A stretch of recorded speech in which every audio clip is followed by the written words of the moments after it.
Então, gente, boa noite.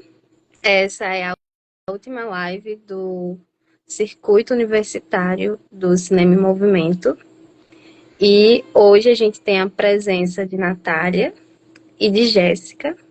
Essa live, ela vai ser uma live debate sobre o filme Olhe para Elas, que ele está disponível lá no Instagram da MPC Filmes, para quem tiver o interesse em assistir. Lá também tem todas as instruções de como ter acesso a esse filme. Então, hoje a gente vai ter esse debate, né? E o Circuito em Movimento, o Cinema em Movimento, o Circuito Universitário, ele tem o patrocínio da Petrobras e a realização do governo federal. E aí, para começar, vou falar um pouquinho para vocês sobre quem é a Natália, que vai estar debatendo o filme Olhe para Elas. O filme ele fala um pouco da realidade de mulheres no sistema carcerário brasileiro. E a gente vai debater um pouquinho sobre isso hoje. E quem quiser sentir a vontade também de interagir, é só mandar aqui um comentário que a gente vai respondendo. Natália, ela é jornalista, gestora de mídias digitais e fotógrafa. Atua na promoção de pautas raciais e sociais, já tendo contribuído com a página Poderes Pretos na mídia Ninja, focada em engajamento e representatividade negra, integrando o coletivo Girl Up, Teresa de Benguela. E aí eu queria que a Natália falasse um pouquinho mais sobre ela, você pode ficar à vontade, e falar um pouco mais sobre as suas impressões do filme, assim, de forma geral, e depois a gente vai fazendo um debate a partir de perguntas que eu vou te fazendo. Tá ótimo. Boa noite, pessoal. Boa noite a todos, todas, todes. Que alegria estar aqui hoje falando desse filme tão especial, né? Desse documentário tão especial.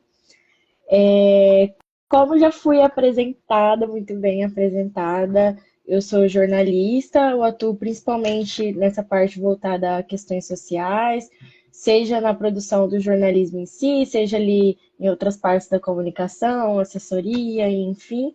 Eu sempre estive mais engajada nessas pautas, sejam de gênero, sejam LGBTQIAPN+, ou de raça mesmo, que é o que normalmente eu trabalho, que é o projeto que a gente faz ali também no Grow Up Terezas. E que bom poder falar sobre o Olha para Elas hoje.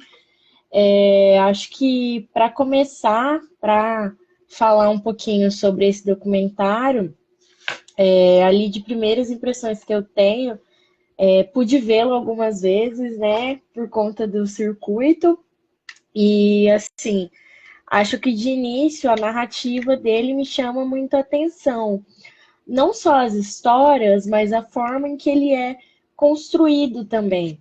E aí é legal falar que o Renato, que é o roteirista, o Renato Dornelles, um querido, que é roteirista desse documentário, é um jornalista. E quando eu assisti a primeira vez, me chamou muita atenção, porque por mais que é uma história que choca, e eu acho que ele tem esse principal objetivo, ele também tem momentos que você consegue, em meio a todo aquele absurdo que a gente enxerga, que as mulheres passam, que é uma realidade do encarceramento feminino, você consegue rir também, porque as próprias encarceradas riem das situações que elas passam.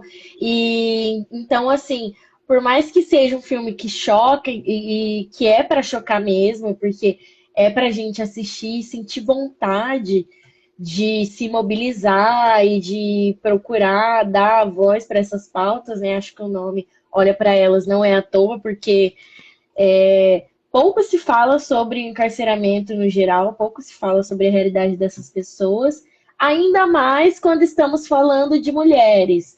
Então, assim, por mais que há esse recorte de gênero, a gente sabe que não se discute sobre pessoas encarceradas, mas com as mulheres, assim como em todos os âmbitos da sociedade, principalmente mulheres pretas, no final elas acabam sendo as mais afetadas.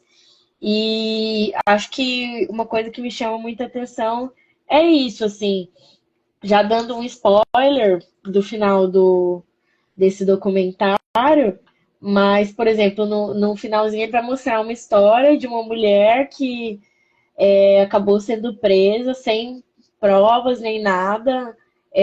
O filho dela teve um envolvimento com o crime, e aí ela teve o nome confundido, e aí por ter aquele histórico familiar, nem foi perguntada, assim, nem foi questionada, ela não teve nem chance de falar.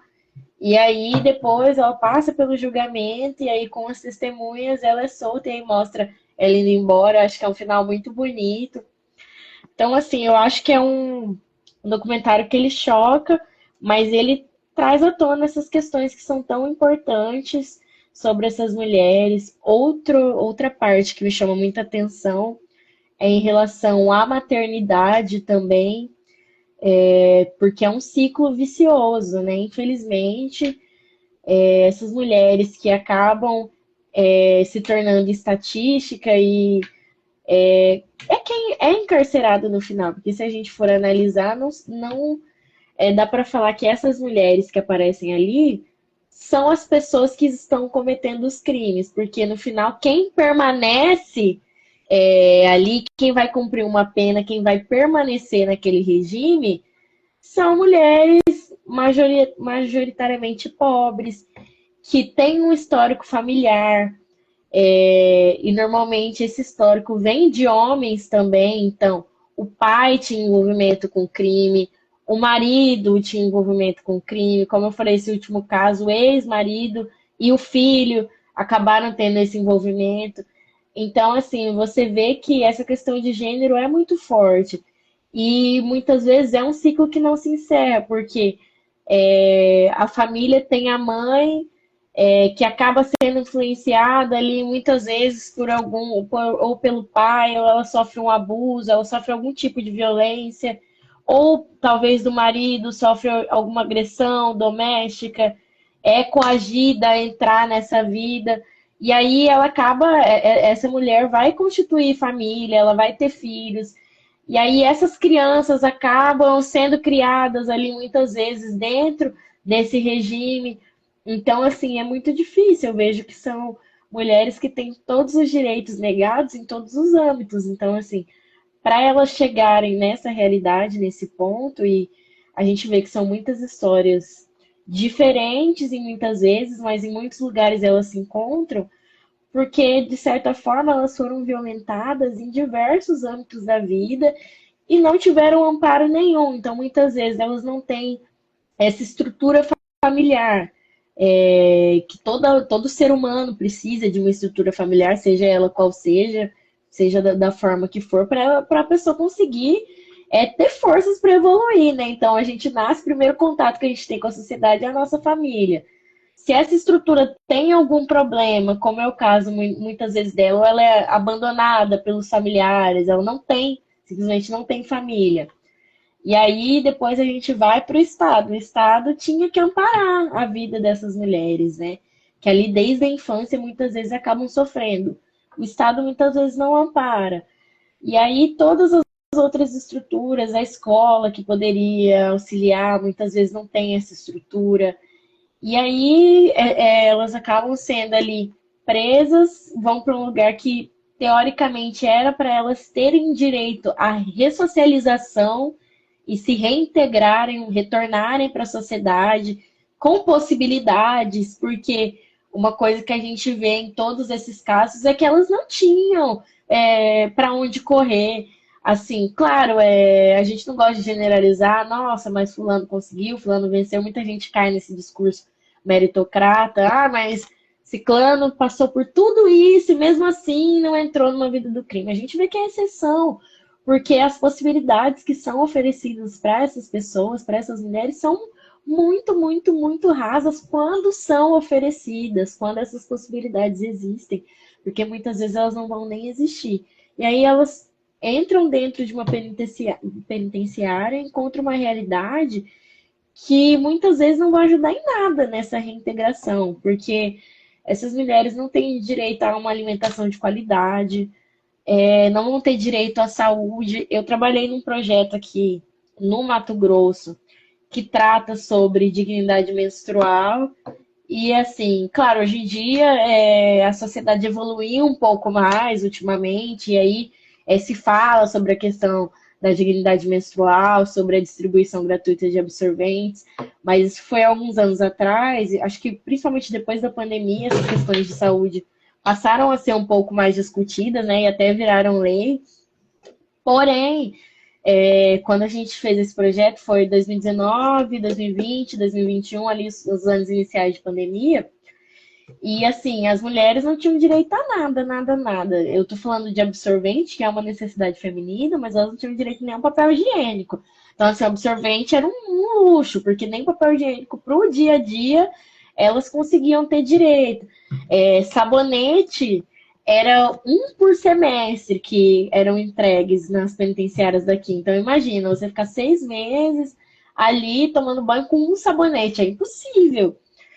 E tem uma outra questão que prejudica a saúde física também, mas mental dessas mulheres, que é que muitas vezes elas não vão ter amparo de outras pessoas, em visitas que seja, para estar ali auxiliando com esses produtos. Porque quando a gente fala de homens que acabam entrando no regime penitenciário, normalmente eles vão ter esse amparo, seja familiar ou talvez das companheiras.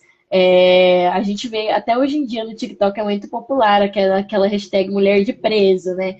Que a gente vê, tem as mulheres de preso que vão estar ali nas portas da penitenciária fazendo as visitas, levando kits de higiene básica, que, claro, não precisava ter esse amparo, porque era para o Estado oferecer esse mínimo, né, para essas pessoas, tanto homens quanto mulheres, conseguirem se reintegrar.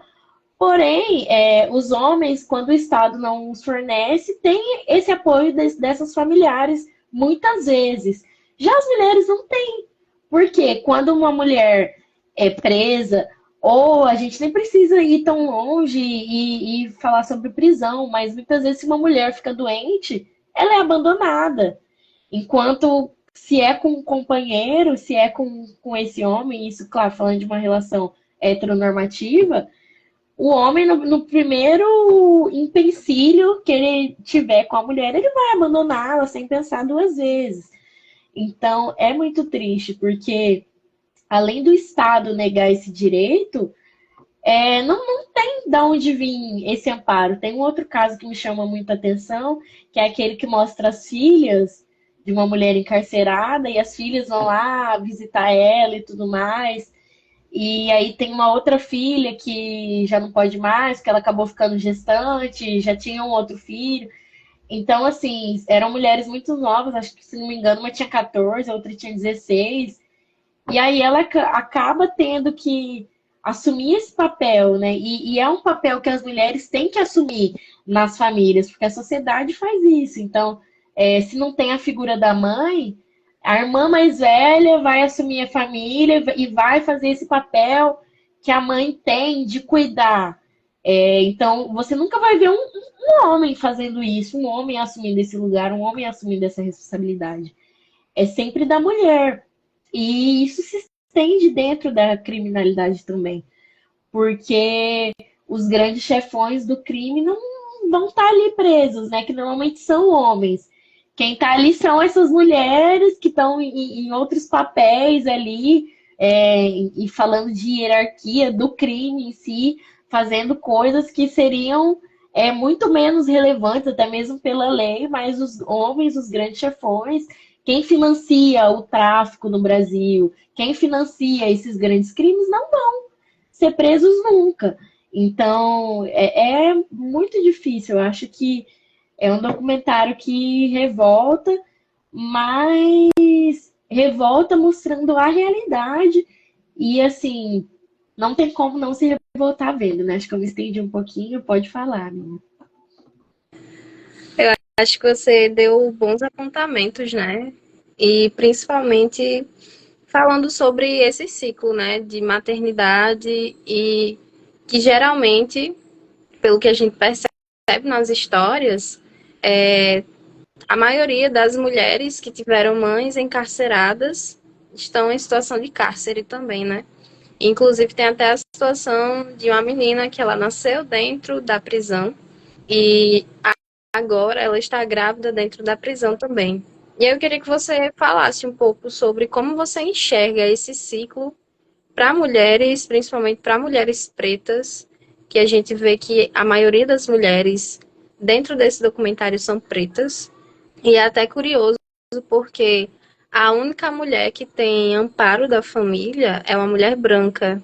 É a única mulher que a família vai visitar, que, enfim, recebe os filhos, tudo mais. A maioria não recebe, não sabe onde o filho tá, não tem notícias, né? Sim. E aí eu queria que você falasse um pouco assim sobre esse ciclo que vem desde a maternidade, a primeira infância, a adolescência, assim, como esse ciclo acontece, né, dentro das narrativas de mulheres negras. Olha, primeiro eu acho que é importante retomar um pouquinho de um ponto que eu tinha falado antes, mas isso acontece porque em muitos âmbitos essas mulheres têm os direitos mínimos como cidadã negadas. Então, assim, elas vão acabar entrando, né, cometendo algum crime, entrando na criminalidade por influência de algum familiar. Tem um caso que me chamou bastante a atenção de uma mulher que ela fala que ela se viciou em pó, né, em crack, por conta do pai. Então, essa mulher sofre algum tipo de violência, e aí, seja da família, seja do companheiro, seja da sociedade, que muitas vezes negou direitos básicos, e aí a gente pode partir para uma questão de capital também, porque muitas vezes aquela mulher não tinha condições e aí não vê muitas opções, na escola não encontra muitas oportunidades, porque é difícil, a escola não tem estrutura suficiente para receber essas pessoas que passam por esses ciclos.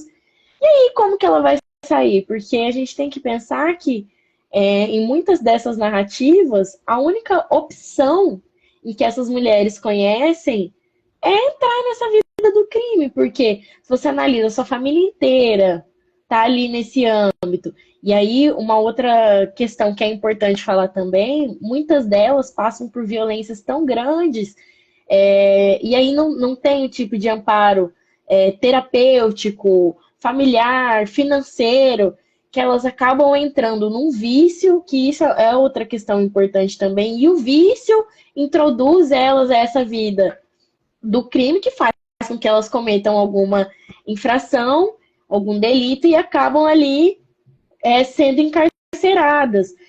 Então, assim, muitas vezes o vício é uma das causas desses crimes, porque para sair dessa realidade, para fugir dessa realidade, uma das poucas válvulas de escape que essas mulheres têm, infelizmente, é o uso de drogas e outros vícios, seja o álcool, seja drogas lícitas ou ilícitas. Então, assim, tem um outro caso falando agora sobre a questão da maternidade, principalmente de mulheres negras, que a gente vê daquela mulher que estava trabalhando, o esposo dela não trabalhava, ela trabalhava porque ela era a única renda da casa dela, tinha 2 filhos, e aí o esposo que nunca tinha mostrado nenhum sinal de agressão com o filho, nunca tinha mostrado nenhum grau de violência, como ela falou, ele já tinha sido violento comigo, mas com as crianças nunca. E aí tem uma outra questão, muita gente vai falar, nossa, por que que ela, quando viu que quando ela foi violentada, não saiu daquela relação? Mas como, né? Se muitas vezes a única opção dada a essas mulheres é permanecer. E aí ela sofre agressões desse companheiro, mas os filhos estavam bem, então para ela era tudo bem. É a única renda da casa, então só ela sustentava a família. E aí o filho dela é morto pelo pai, que era companheiro dela, e ela acaba sendo presa porque porque teoricamente não era para ela ter deixado o pai, que é importante ressaltar também, né? Que ele não era apenas companheiro dela, não era apenas esposo, mas ele era pai daquela criança também. E o pai agride o filho dele, mata, porque as agressões foram tão graves que a criança morreu. E essa mulher que estava trabalhando precisa responder por esse crime.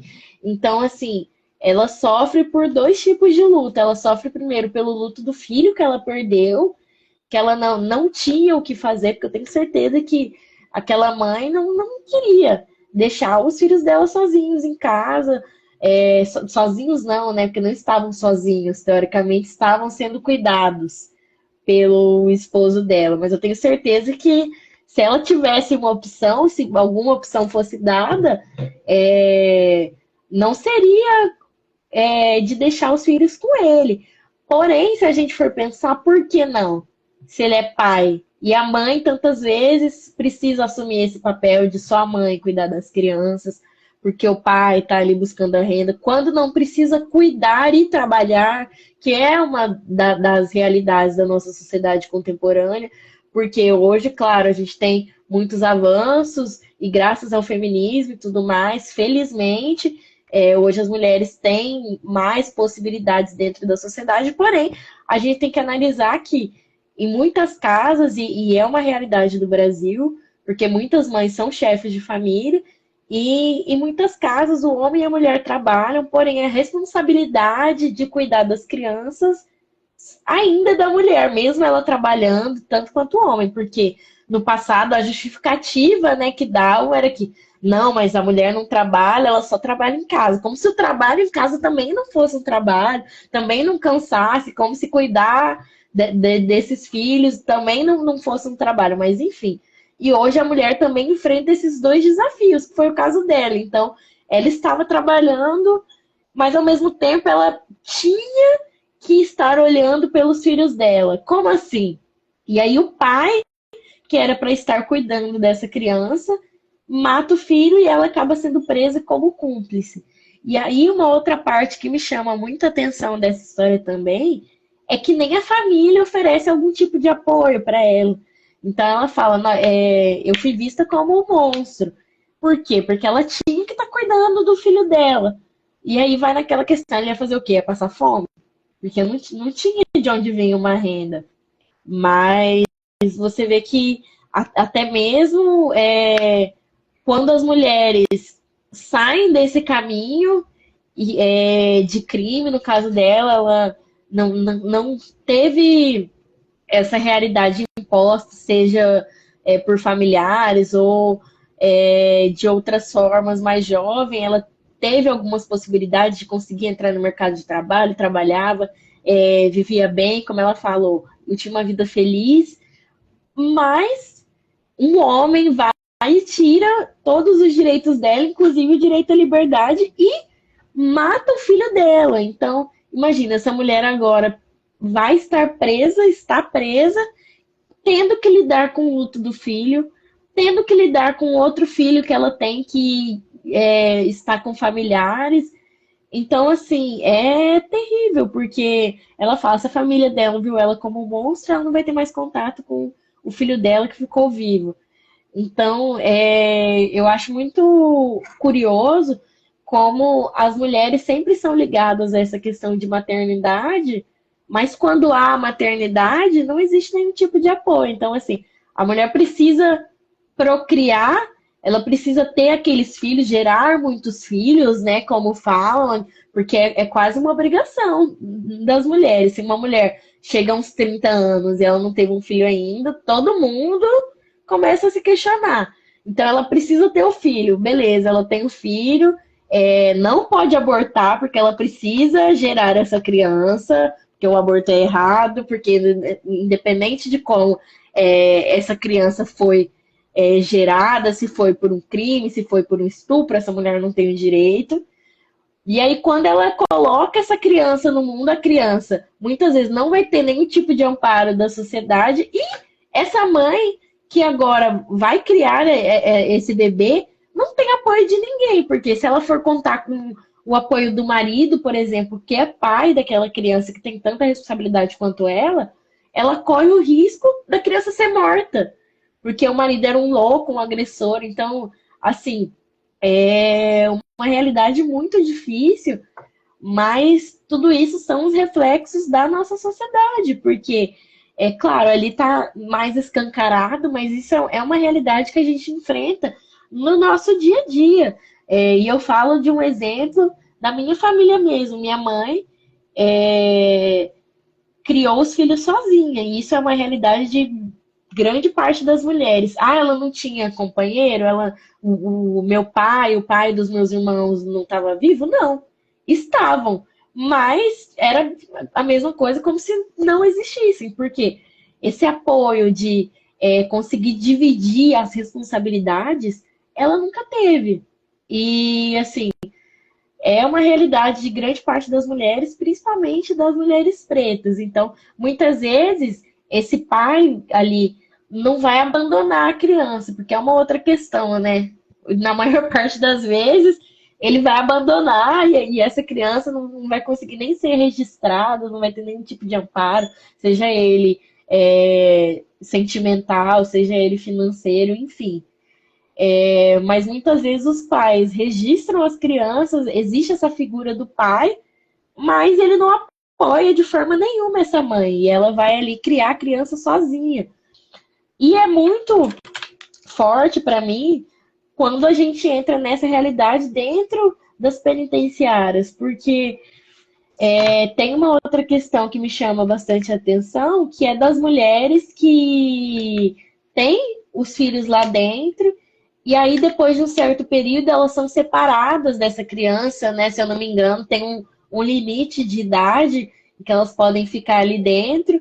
E essa criança é separada da mãe, então imagina, por muito tempo essas mulheres vão ter essa criança como única companheira, porque ela já foi abandonada ali pela família, pelo companheiro, e aí a criança é a única pessoa que ela tinha. Ela cria esse vínculo, e é um vínculo que não é só sentimental, é um vínculo físico, né? Afinal, a mãe gera o filho e tem um cordão umbilical. Então, ela cria esse vínculo com a criança, e aí depois de um tempo a criança é retirada da vida dela. Como fica o psicológico dessa mulher? E como fica o psicológico dessa criança que não vai poder mais ter contato com a mãe, sabe-se lá por quanto tempo? E aí volta na pergunta que você fez sobre o ciclo, né? Porque aí muitas vezes, igual do caso que você falou, daquela mulher que estava grávida, que nasceu dentro da prisão, como que essa criança vai sair desse ciclo? Que tipo de apoio ela vai ter? Porque você vê que o Estado que era para tentar corrigir essas situações e melhorar a qualidade de vida dessas mulheres, não faz essa parte de forma nenhuma. E aí, saindo um pouco da pergunta, mas já trazendo um outro ponto que eu lembrei, qualquer coisa você me interrompe, que se fala muito sobre a reintegração dessas pessoas, porém, como eu já disse, não há o direito à saúde, não há amparo psicológico, não há amparo familiar. E aí, uma outra questão é que essas mulheres não têm direito nem mesmo a pensar em ter uma autoestima. Então, como que uma pessoa vai se enxergar em sociedade se, por exemplo, e para mim não é nenhum absurdo, eu já vi alguns projetos, muita gente vai falar, nossa, meu Deus, mas alguns projetos que levavam, por exemplo, maquiagens, corte de cabelo para dentro dessa penitenciária feminina. Porque era para ser um direito da mulher, para a pessoa se enxergar, ela conseguir gostar do que ela vê no espelho. E essas mulheres não têm direito à saúde, a alimentação é precária, não tem apoio de ninguém. E nem mesmo para conseguir se encontrar, ter uma autoestima, ter uma aula ali dentro da prisão, seja de oratória, um teatro, alguma coisa que fizesse essa mulher se enxergar de novo e se encontrar consigo mesma. Não. Então, assim, é muito, muito, muito complicado, porque como que ela vai sair dali e ser reintegrada na sociedade, sendo que ela não consegue nem ter esse encontro consigo mesmo. É muito, muito, muito, muito complicado. E, assim, a gente tem que pensar que nós estamos falhando todos os dias como sociedade, enquanto essa realidade existir. E outra coisa, assim, o Olha para Elas, ele é de 2023, né? A gente está entrando em 2025 agora. E parece que ele foi gravado semana passada, porque é muito atual. Eu acho que ele só vai, assim, ter o efeito que precisava quando a gente assistir ele e pensar, nossa, olha como era antigamente, que absurdo. Porque enquanto a gente assistir esse documentário e pensar, meu Deus, essa realidade continua assim, ou até mesmo se chocar com uma realidade que já era para ser de conhecimento de todo mundo, ele não vai ter tido o efeito que precisava, porque a gente vai continuar repetindo esses ciclos. Então, espero que um dia a gente possa estar aqui discutindo e pensando, nossa, que absurdo como era a sociedade antigamente. Pode falar agora, amiga, que eu falei demais. Mas isso que você falou é muito real, né? Eu anotei aqui algumas coisas e parece até contraditório, né? O sistema ele entra em própria contradição consigo mesmo, porque ele cobra uma maternidade presente, uma maternidade que seja uma mulher, né? Que seja assim integralmente vivendo para o filho, mas ao mesmo tempo ele cobra que essa mulher tenha sua própria forma de viver, que tenha dinheiro, que tenha como criar essa criança sem ter oportunidade de emprego, sem ter uma fonte de renda. Então, muitas vezes, e é a realidade de muitas mulheres que aparecem no filme, né? Essas mulheres, elas precisam criar seus filhos. Porque primeiro a gente é cobrada para a gente engravidar, depois a gente é cobrada para criar o filho que seja um cidadão de bem. E aí essas pessoas vão tentar dar o mínimo para os seus filhos, porque todo mundo que tem filho tenta dar o mínimo, né? Assim, o mínimo para sobreviver e um pouco mais. E de onde é que essas pessoas vão tirar, né? Então, muitas acabam falando que entra no tráfico de drogas, entra na prostituição, passa por situações de violência doméstica constante e vivem nesses contextos porque querem criar seus filhos, um efeito básico. E aí, quando elas são presas, né, quando elas são encarceradas, elas ainda são culpadas por terem deixado seus filhos ao léu, e muitas vezes esses filhos eles vão ser frutos, mais pessoas dentro desse sistema do crime organizado, da prostituição, que a gente vê casos também que, para sobreviver, algumas dessas meninas que suas mães estavam encarceradas tinham que estar se prostituindo, e é um ciclo assim meio contraditório, né? Até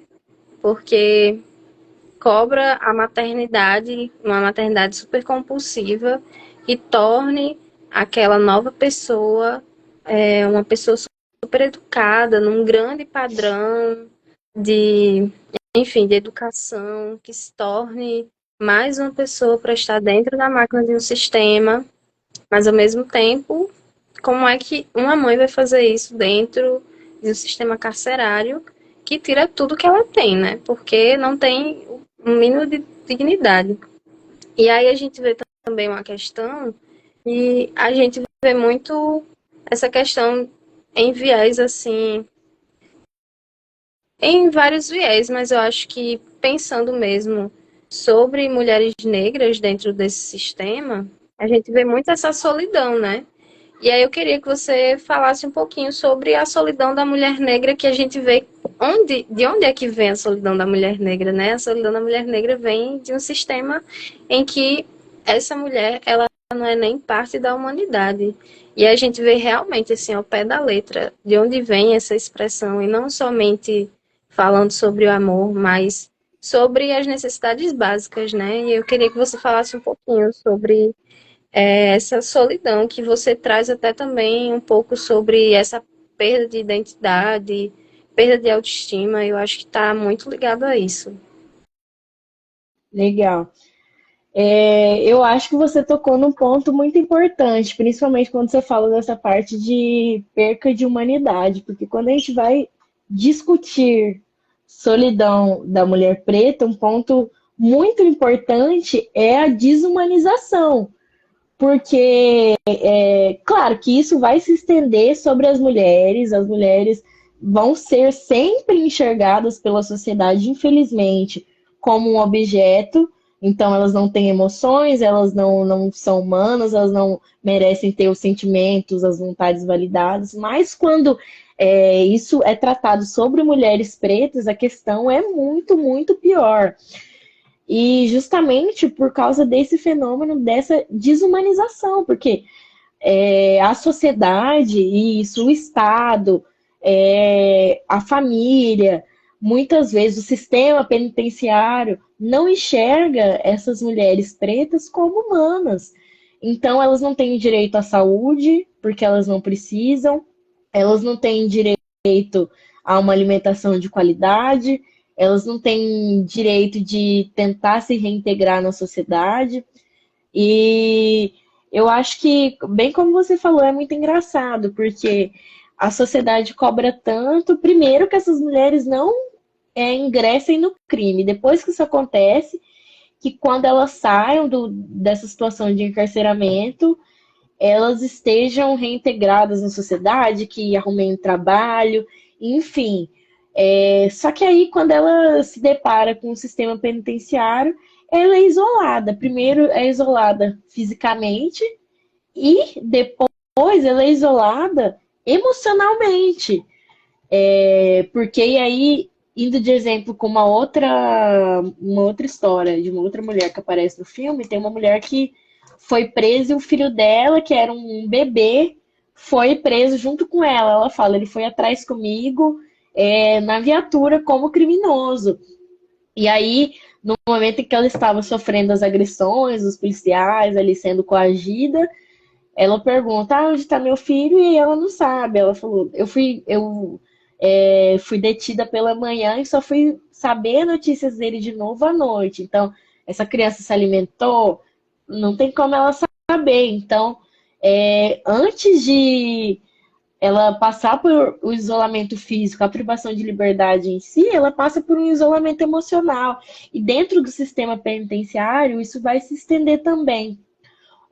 Outro ponto importante é que essas mulheres pretas que majoritariamente vão estar vindo desse sistema de vulnerabilidade, né, que como a gente discutiu antes, é interminável, e aí elas têm que carregar um peso duplo. Primeiro, o da criminalização da pobreza, que a gente sabe que é uma realidade que, como você falou, a maior parte dessas mulheres são mulheres negras, e aí vindo por essa questão de renda também, de capital, então elas precisam passar por essa criminalização da pobreza e também vão passar pelo outro fenômeno da exclusão racial. Então, assim, só vai aprofundando esse isolamento e essa exclusão. Outra questão, falando especificamente sobre solidão da mulher preta, além da falta de apoio que a gente já falou, mas acho que é importante falar sobre a ausência de políticas públicas, porque é um fenômeno que o Estado sabe que acontece, ele sabe que a maior parte dessas mulheres são mulheres pretas, isso não é coincidência, tem um motivo, só que o Estado negligencia totalmente, não cria políticas públicas, não oferece oportunidades de inserção social, de educação, porque muitas vezes, grande parte dessas mulheres, às vezes, eu falei que muitas vezes a escola não comporta e não consegue dar o amparo necessário, mas isso é quando essas mulheres conseguem acessar a escola, porque muitas vezes elas não vão conseguir. E aí acho que essa parte da solidão se manifesta também nessa solidão sistêmica. Outro ponto importante que eu acho que dá para a gente falar da falta de inserção social no geral, que elas não têm ali dentro da situação de encarceramento, porque não tem oportunidade. E que poderia evitar esse ciclo de exclusão e fazer com que muitas vezes elas retornem, ou que esse ciclo se repita com a família e tal, como a gente falou daquele caso, daquela outra mulher que nasceu dentro de uma penitenciária. Acho que outro ponto que a gente pode tocar é sobre a invisibilidade também, né? Eu falei antes, não é à toa que o nome do filme é Olha para Elas, porque essas histórias são pouquíssimas faladas, já falando sobre mulheres, mas quando a gente fala sobre mulheres pretas, então, assim, aonde a gente encontra dados para se informar sobre isso, sabe? Quem está falando sobre isso? Quem são as organizações que estão tratando disso? Quais políticas públicas o governo está tendo em relação a isso? Se a gente for pesquisar um pouquinho, é quase nulo, quando não é nulo. Assim, não tem ninguém discutindo, não tem ninguém falando sobre a realidade dessas mulheres. Isso é um outro motivo que eu fiquei muito feliz até quando eu vi que esse documentário estava na mostra, porque assim, falando agora como comunicadora, é um assunto que é pouquíssimo tratado, principalmente nas produções cinematográficas, quem dirá em um longa, né? Normalmente, se a gente for tratar sobre esse tipo de questão, não há patrocínio, não há esse tipo de retorno. Então, quando conseguem, esses cineastas vão produzir um curta no máximo, quando conseguem. Então, é muito legal a gente ver que eles conseguiram um longa tratando sobre esse assunto que é tão importante. Outro ponto que eu acho que vai de encontro com essa discussão que a gente está tendo, falando principalmente sobre a solidão da mulher preta e sobre o que eu falei antes de autoestima, e é uma coisa muito legal de saber, é que o Olha para Elas passou nas penitenciárias, onde as entrevistas foram feitas depois. E assim, eu acho que essa ação do filme, claro, o filme por si só já é uma ação contra esse sistema falho. Mas eu acho que essa ação de exibi-lo ali dentro também é muito forte, muito importante, porque essas mulheres conseguem se enxergar nas próprias histórias, mas se enxergar na história da outra também. Porque por conta dessa solidão que elas são colocadas, muitas vezes parece que elas estão totalmente sozinhas e desacompanhadas, de fato estão, porque a sociedade não oferece amparo, porém é importante elas terem esse conhecimento também que a história delas não é a única. E eu acho que esse é um outro tipo de violência que o Estado provoca, que é a falta desse tipo de forma de educação também, para elas conseguirem entender que, nossa, eu não sou um monstro, sabe? Eu cometi um ato infracional, seja ele qual for, mas eu não sou um monstro, né? Eu não tô nesse lugar de monstro, porque os homens não têm isso, sabe? Isso é uma coisa que é um estigma que é colocado nas mulheres. Eu falei antes da questão dessas trends que são viralizadas de mulher de preso e tudo mais, é justamente por isso, porque o homem, seja qual for o crime que ele cometa, e aí isso a gente pode ver até dando um exemplo mais extremo, mas quantos psicopatas não se casam dentro da cadeia ou recebem milhares de cartas de mulheres? E tudo isso porque o homem, seja qual for o crime que ele cometa, ele não é colocado nesse estigma de monstro. Já a mulher, sobretudo a mulher preta, sempre vai ocupar esse papel, seja qual for a justificativa, porque a sociedade lê que ela cometeu um crime, não tinha justificativa, sendo que com os homens eles têm. Todas essas opções podem cometer o crime que for, como voltando no caso do pai que mata o filho, e aí a esposa dele, que não estava no momento, é presa como cúmplice. Então, esse homem cometeu um crime gravíssimo e, mesmo assim, o estigma de monstro foi colocado sobre a mãe. E aí, todo aquele julgamento foi voltado na mãe e não no pai, que foi quem matou, que era quem tinha sangue nas mãos.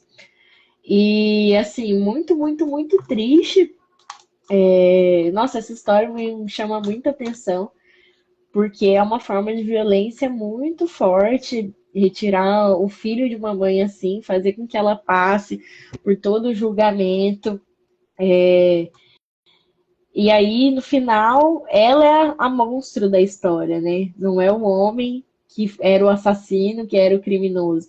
E se fosse o contrário, se fosse uma mulher que estava com o filho e assassinasse uma criança enquanto o pai trabalhava, o pai seria vítima. Como em vários casos que a gente já viu, da mãe, de alguma figura feminina que cuidava ali da criança, é, e cometeu algum crime, e aí o pai estava nesse papel de vítima e tá certo, porque é uma vítima. Mas quando isso acontece com as mulheres, elas são responsabilizadas pelo crime também. Então, muito, muito, muito triste, muito difícil. Enfim, acho que responde um pouquinho da sua pergunta. Com certeza. Inclusive, sobre essa questão dessa história em específico, é muito doido assim, que esse caso ele foi para júri popular e o júri popular decidiu que ela tinha que ser presa tanto por homicídio quanto por negligência materna. Assim, é um dos maiores absurdos que eu já escutei. E vindo de um júri popular, né? Ou seja, vindo de várias pessoas, não foi só um juiz que decidiu, né? Foram muitas pessoas dando a sua opinião. E que o cara que matou a criança, ele nem respondeu por violência doméstica, porque ele praticava violência doméstica dentro de casa, e muito menos respondeu pelo homicídio. Ele não foi preso. Ele, se eu não me engano, assim, depois eu fui procurar, parece que ele deram um atestado, um laudo médico para ele, alguma coisa assim, de alguma doença psiquiátrica, mas, gente, e isso é muito comum, assim, violência doméstica, violência, enfim, com os filhos, de forma geral, assim. E até outras mulheres, elas foram presas por terem denunciado violência doméstica. Elas foram presas por denunciar violência doméstica, né? Então a gente vê todas as falhas do sistema e que realmente não há perdão para uma mulher que cometeu algum tipo de infração, ou estava no lugar errado. Eu acho que a frase que eu sempre escutava não esteja no lugar errado, na situação errada e com as pessoas erradas. E é basicamente isso, assim. Outros casos que as mulheres levaram a culpa por, sei lá, as pessoas que eram do crime organizado daquele lugar terem entrado na casa dela. Então ela que acabou levando todo o crime e as pessoas só sumiram. E ela também não podia falar, não podia dedurar essas pessoas porque a família podia morrer. Então, assim, é um grande ciclo de violências, né? E eu achei muito interessante você ter falado que o Olho para Elas foi exibido nas penitenciárias, né? Isso é muito importante. Eu acho que é o nosso dever, inclusive, enquanto pessoas que fazem cultura, que pensam cultura, de levar realmente, já que o Estado não cumpre o seu papel, a gente tem que levar com o nosso entendimento, né, arte e cultura para dentro desses espaços, tanto para adolescentes quanto para homens, para mulheres, para que essas pessoas elas tenham acesso a um momento de lazer, né, a um momento de descontração, também a um momento de reflexão, para que a gente consiga levar pequenos debates que possam modificar essas vidas, né? E que a arte e a cultura seja também um portal de entendimento para que essas pessoas entendam os seus direitos básicos. E o mais interessante é que todas essas mulheres sabem dos seus direitos básicos, todas as profissionais que aparecem, inclusive a maioria delas são mulheres brancas, né, que ainda estão nessa postura. Todas essas mulheres que são profissionais dentro desse sistema, elas sabem da realidade de todas e é meio que como se elas também não pudessem fazer nada, né? Existe um sentimento assim de impunidade de forma geral. Tipo, todas as mulheres que dão relato no filme, que são profissionais, assistente social ou até mesmo psicólogas, elas sabem de toda a realidade, entendem a frustração de toda essa realidade, mas é como se elas estivessem numa posição também em que, mesmo enquanto profissional, elas não podem fazer absolutamente nada. Até mesmo, sei lá, se não me engano, uma das primeiras cenas é uma advogada chegando lá, indo conversar com algumas mulheres que ficaram na solitária porque acabaram tendo algum tipo de surto, alguma coisa devido a essas situações. Não são situações assim em que essas pessoas elas são somente, sei lá, malucas, né? Vamos dizer assim. São situações reais em que uma delas, a mãe morreu, outra não vê o filho e tá ficando doida. É, tiraram o filho dela enquanto ela ainda estava no puerpério, então, tipo assim, isso causou todo um descontrole nela mesmo. Enfim, são diversas situações em que realmente eu acho que só a gente de fora desse sistema consiga talvez levar um mínimo de dignidade, porque de fato, se for esperar pelo Estado, eu acho que nada vai acontecer. Inclusive, cada vez mais o número de mulheres encarceradas vão subir, né? Não somente nada vai acontecer, mas não há uma reflexão sobre o porquê que existem tantas pessoas em situação de cárcere. Por que que essas mulheres estão em situação de cárcere? Tem algumas até que estão em situação de cárcere por pequenos furtos, assim, de comida, coisas básicas, né? Eu acho que era isso. Não sei se você tem alguma coisa para falar ainda. Pode ficar à vontade. Quem tiver pergunta também, pode ficar à vontade. Amiga, achei ótimo falar sobre esse filme. É, achei muito importante essa fala que você falou agora sobre as mulheres que muitas vezes não estão inseridas diretamente ali nesse sistema, dessa forma, como vítimas, vou colocar assim, mas que talvez pudessem ter algum tipo de autoridade, mas você vê que elas também estão contra esse sistema e não têm o que fazer, não conseguem enxergar meios, enfim. Tem até algumas juízas, né, que aparecem, que teoricamente era para quem era para conseguir regular essa situação e não conseguem, porque é uma coisa muito maior do que essas mulheres, o sistema é muito maior, ele engole, né, infelizmente. E assim, acho que uma coisa importante para a gente lembrar, e ainda falando sobre o que você falou, que essa tendência é só aumentar, é que a cada dia os nossos direitos como mulheres negras, estão sendo mais afetados e assim, por um lado a gente acha que está tendo um avanço e aí a gente avança em um ângulo específico e aí ao mesmo tempo a gente tem que voltar lá atrás e resgatar uma pauta que já tinha sido resolvida.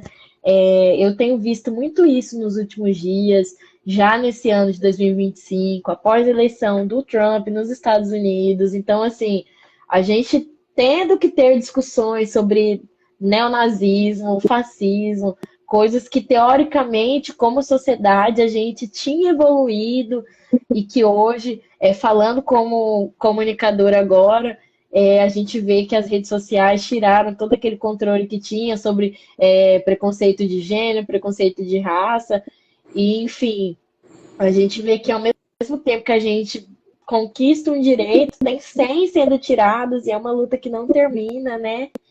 E assim, muito, muito, muito triste.